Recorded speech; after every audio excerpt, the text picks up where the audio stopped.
Friends, मैं रेनू राय स्वागत करती हूँ आपके अपने channel Saanvi blogs life of housewife में। आप सभी को मेरी राधे राधे। कैसे हैं आप सब? कमेंट करके जरूर बताइएगा।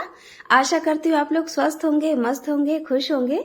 तो फ्रेंड्स, आज की इस वीडियो में हम बात करेंगे कि आप एक आदर्श बहू किस तरीके से बन सकती हैं, और इसके साथ साथ घर की साफ सफाई से रिलेटेड, झाड़ू से रिलेटेड, घर परिवार की बहुत सी छोटी छोटी बातें, और इसके साथ साथ हम बात करेंगे रक्षाबंधन के मुहूर्त के बारे में और गणेश चतुर्थी के बारे में, जो कि हमारे बिहार में बहुला के रूप में भी मनाया जाता है।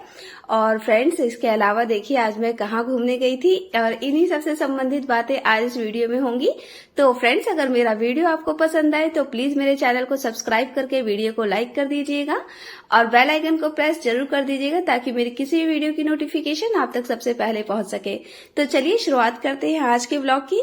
तो फ्रेंड्स, मॉर्निंग का टाइम है और मेरी चाय वगैरह हो चुकी है, और बाढ़ इस समय इतनी जबरदस्त हमारे यहाँ पे आई हुई है कि स्कूलों में भी छुट्टी दे दी गई है। तो सुबह सुबह चाय वगैरह पीने के बाद मैं लग गई हूँ अपने घर की साफ सफाई में। तो फ्रेंड्स, ये जो घर की साफ सफाई का काम होता है, ये हमारे पूरे दिनचर्या का सबसे महत्वपूर्ण टाइम होता है, जो कि हमें अपने पूरे घर की साफ सफाई करने में कम से कम ये सुबह का जो 3-4 घंटे का समय होता है, घर की साफ सफाई, खाना बनाना, पूजा पाठ, इन्हीं सब का निकल जाता है। अगर आप इन सब कामों में देरी करती हैं, आलस करती हैं, तो ये काम बहुत लंबा समय भी खींच लेता है, यानी दोपहर भी हो जाती है करते करते।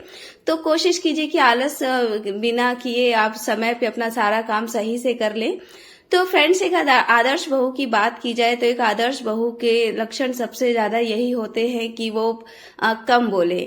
मेरे हिसाब से कि अगर कोई भी लेडीज है, अगर वो दिन भर काम करती है और दिन भर बोलती रहती है, तो उसे काम की कोई वैल्यू नहीं होती। अगर आप थोड़ा कम भी काम करती हैं और कम बोलती हैं, तो आपकी इम्पोर्टेंस ज्यादा होती है। कम बोलने से मेरा मतलब है कि अपने से बड़ों को जवाब ना देना, क्योंकि अपने से बड़ों को जो जवाब देते हैं और काम करते हैं, तो मेरे हिसाब से तो वो काम कोई महत्व ही नहीं रखता।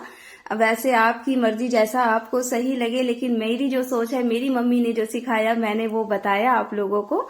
तो फ्रेंड्स, कुछ काम ऐसे होते हैं जो ज्यादा जरूरी होते हैं, कुछ काम ऐसे होते हैं जो थोड़े बाद में भी किए जा सकते हैं। तो पहले उन्हीं कामों को क्यों ना निपटा लिया जाए जो समय पे ज्यादा जरूरी है। बड़े बुजुर्गों की सेवा करना, समय पे चाय पानी देना, और उन लोगों को क्या जरूरत होता है, और बाकी अपना काम धीरे धीरे आप करते रहिए। इसके अलावा फ्रेंड्स, अगर घर में साफ सफाई होगी तो सुख समृद्धि का वास तो होगा, और समय से सारा काम खत्म हो जाता है, तो अपने को भी कुछ फ्री टाइम मिल जाता है। वरना मोबाइल एक ऐसी चीज हो गई है कि पूरे दिन मोबाइल में अगर लगे रहो तो सारा काम वैसा ही पड़ा रहता है, और फिर हड़बड़ाहट हो जाती है जल्दी जल्दी काम फिनिश करने की। तो फ्रेंड्स, यहाँ पे मैं अपने तकिए के कवर वगैरह लगा रही हूँ, क्योंकि ऐसा मैं मानती हूँ कि जब भी कोई व्रत त्योहार होता है तो हमें अपनी बेडशीट वगैरह ये सब बदल देना चाहिए, साफ सफाई का पूरा ध्यान रखना चाहिए। तो मैंने भी अपनी पूरी चादर वगैरह धो धा के सब अपना चेंज कर दिया है, और बिल्कुल अपना घर सही से सेट कर दिया है। जब भी फेस्टिवल्स होते हैं या फिर कुछ पीरियड्स वगैरह के बाद पूरी साफ सफाई मैं कर देती हूँ अपने घर की। इससे घर में ना शुद्धता का वास होता है। लेकिन अगर घर में बच्चे छोटे हैं तो फ्रेंड्स, कितनी भी सफाई कर लो, घर आपको साफ नजर नहीं आ सकता। इस बात की तो गारंटी मैं लेती हूँ। तो फ्रेंड, मेरी भी छोटी सी बेटी है, मैं कितना भी सफाई करूंगी वो अभी सारा गंदा करके रख देती है। तो फ्रेंड्स, मेरी तो बेटी, मेरे को तो बहुत, मैं खुश नसीब हूँ कि मेरे घर में मेरी बेटी का जन्म हुआ है। ऐसा कहते हैं कि जब हमारा भाग्य बहुत अच्छा होता है तो हमारे घर संतान का जन्म होता है, और जब भगवान की बहुत ही विशेष कृपा होती है तब बेटी का जन्म होता है। लेकिन क्या है ना कि कितने लोग बेटियों से थोड़ा घबरा भी जाते हैं। तो फ्रेंड्स, यह बात हमेशा याद रखनी चाहिए कि कोई किसी के भाग्य का नहीं खाता। बेटियां भी आती है तो अपना भाग्य सौभाग्य साथ लेके आती हैं। ये कौन सा भरोसा है कि बेटियों के भाग्य से भी कितने लोग चमक जाते हैं, कितने लोगों की जिंदगी में उजाला आ जाता है। तो फ्रेंड्स, चलिए, अब मेरा तो झाड़ू पोछा का सब काम हो गया है, और अब मैं फटाफट अपने बाथरूम वगैरह की भी सफाई कर लूंगी, क्योंकि हर कोना अगर साफ रहे तो दरिद्रता का वास नहीं रहता घर में, और सुख समृद्धि का वास होता है। तो कहते हैं ना कि अगर आप कोना करनी छोड़ देते हैं तो फिर कोने में ही जाके दरिद्रता बैठ जाती है। तो फ्रेंड्स, बाथरूम वगैरह सफाई करने के बाद अब मैं नहा धो लूंगी, और अभी ये सब काम करते ही मेरे को 8 बज चुके हैं, और चलिए 9 बजे तक तो मेरा पूजा पाठ हो जाएगा आज का। तो फ्रेंड्स, अब रक्षाबंधन भी आने वाला है, और रक्षाबंधन की भी तैयारियां शुरू हो चुकी हैं, राखी वगैरह की। तो मेरा भाई तो बहुत दूर रहता है, तो उसमें मैंने उसको राखी नहीं भेज पाई। तो मैंने झटपट क्या किया कि मीशो से उसको ऑर्डर कर दिया राखी, और देखिए 2 दिन में ही राखी उसके पास ही पहुंच गई। और शादी के बाद ऐसा बहुत ही कम होता है कि बहुत सी लड़कियां अपने भाई को राखी कलाई पे बांध पाए। मेरी तरह कितनी ही बहनें ऐसी होंगी जो नहीं, जिनके भाई पहुंच पाते हैं, जो बहनें नहीं पहुंच पाती हैं। तो फ्रेंड्स, अब तो बहुत ही अच्छी सुविधा ऑनलाइन की हो गई है कि अगर कोई भी रीजन हो, कुछ भी हो, तो आप ऑनलाइन भी अपने भाई को राखी वगैरह भेज सकते हैं। तो फ्रेंड्स, इस दिन ठाकुर जी को भी मैं अपनी जरूर राखी बांधती हूँ, या फिर अपनी बेटी से भी बनवाती हूँ। तो अगर रक्षाबंधन की बात की जाए तो फ्रेंड्स, इस साल रक्षाबंधन 9 अगस्त को पड़ रहा है, जो कि बहुत ही शुभ मुहूर्त में पड़ रहा है, बहुत ही अच्छा योग बन रहा है।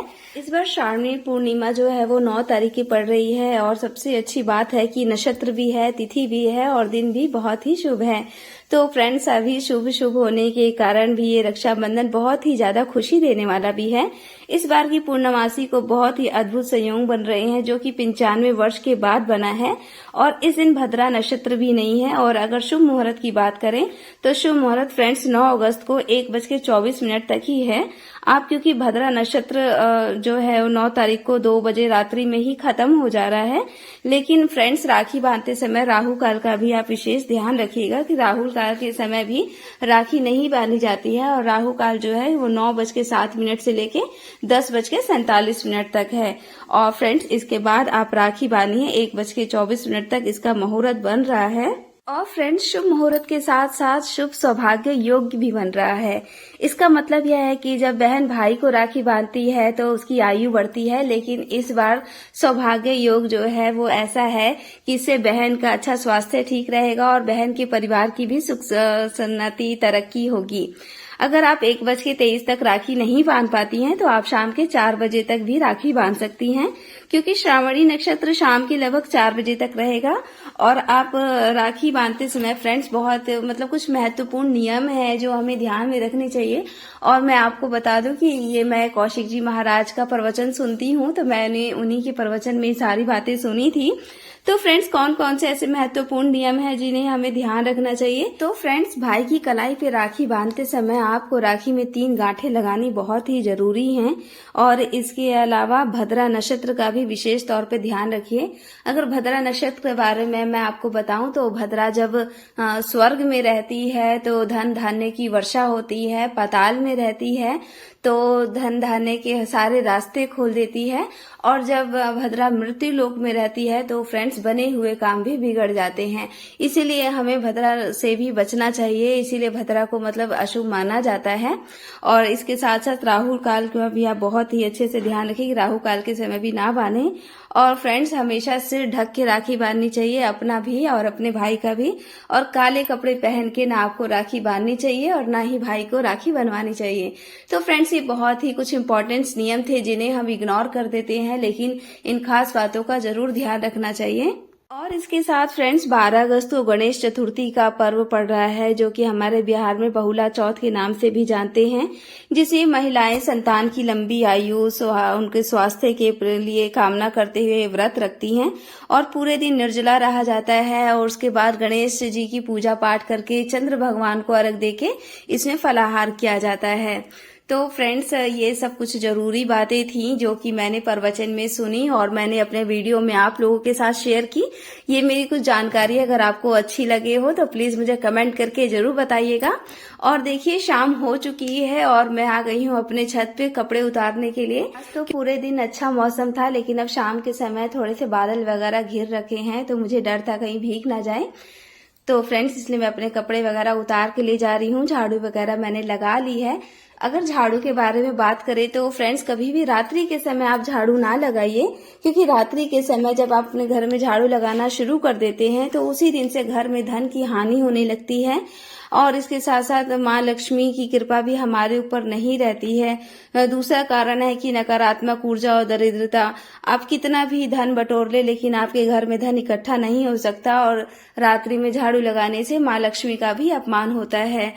तो हम महिलाएं तो सुबह से लेके और जब तक रात नहीं होती तब तक इसी काम में लगी रहते हैं कि घर में साफ सफाई का विशेष ध्यान रखा जाए। और जब ऐसा मतलब होगा तो फिर हमारे इतनी मेहनत करने का क्या फायदा, जब ये छोटी छोटी बातें हमें नहीं जानकारी होती हैं। कितनी महिलाएं सफाई के चक्कर में रात को भी झाड़ू वगैरह लगा देती हैं। तो ये इन्फॉर्मेशन उन्हीं के लिए थी कि रात्रि में कभी आप झाड़ू ना लगाएं, बस अपन किचन वगैरह थोड़ा बहुत साफ कर दीजिए, इससे थोड़ा ठीक रहता है। सुबह उठने के समय झूठे बर्तन वगैरह साफ कर दीजिए। तो फ्रेंड्स, सारे कपड़े वगैरह उतारने के बाद अब हम लोगों की तैयारी कर ली है कहीं घूमने जाने की, और बहुत ही विशेष जगह है जहां मैं घूमने जा रही हूँ। तो मेरे घर की तो बिल्कुल पास है, लेकिन बहुत लोगों के लिए बिल्कुल नई जगह होगी। तो फ्रेंड्स, मैं निकल रही हूँ अपने हस्बैंड के साथ घूमने, क्योंकि मैं बच्चों को नहीं ले जा रही हूँ। और ये देखिए, ये है गंगा नदी का पुल, मतलब बक्सर में है ये। और देखिए इस समय गंगा जी का नजारा कितना डरावना सा लग रहा है। आप देख सकते हैं गंगा जी हैं, और पुल पे बहुत सी भीड़ थी, बहुत से लोग मतलब देखने के लिए आए थे, गंगा मैया के दर्शन करने के लिए। तो हमारे यहाँ तो अभी गंगा मैया का लेवल जो है वो खतरे के निशान से तो ऊंचा ही चल रहा है, लेकिन बहुत से ग्रामीण क्षेत्र हैं जहाँ पे बहुत ही तबाही और बर्बादी हो रखी है। तो फ्रेंड्स, कहते हैं ना कि राम जी की माया कहीं धूप कहीं छाया, कहीं पे यही गंगा जी ने इतनी तबाही मचा रखी है कि लोग परेशान हो रखे हैं, और कहीं पे ये गंगा जी ऐसी हैं कि लोग यहाँ पे घूमने फिरने देखने के लिए आ रहे हैं।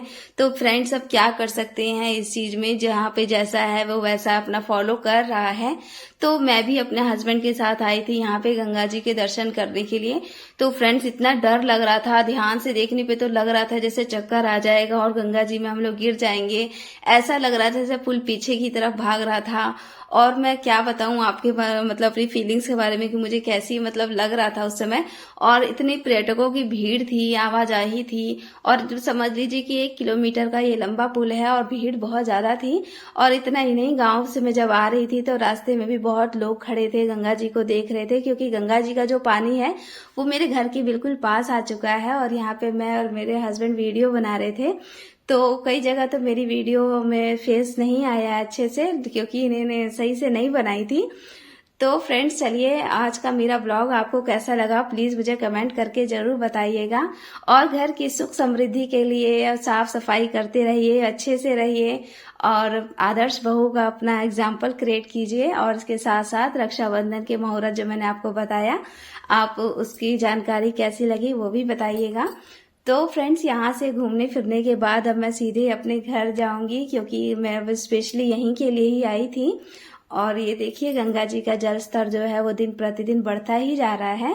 तो फ्रेंड्स, आज का मेरा वीडियो यहीं तक का था, और अब मिलते हैं अपने अगले वीडियो में। तो आज का वीडियो कैसा लगा प्लीज बताइएगा, और चैनल को सब्सक्राइब करना बिल्कुल मत भूलिएगा। और फ्रेंड्स, आप सभी का बहुत बहुत धन्यवाद अपना इतना सपोर्ट करने के लिए। जय गंगा मैया की।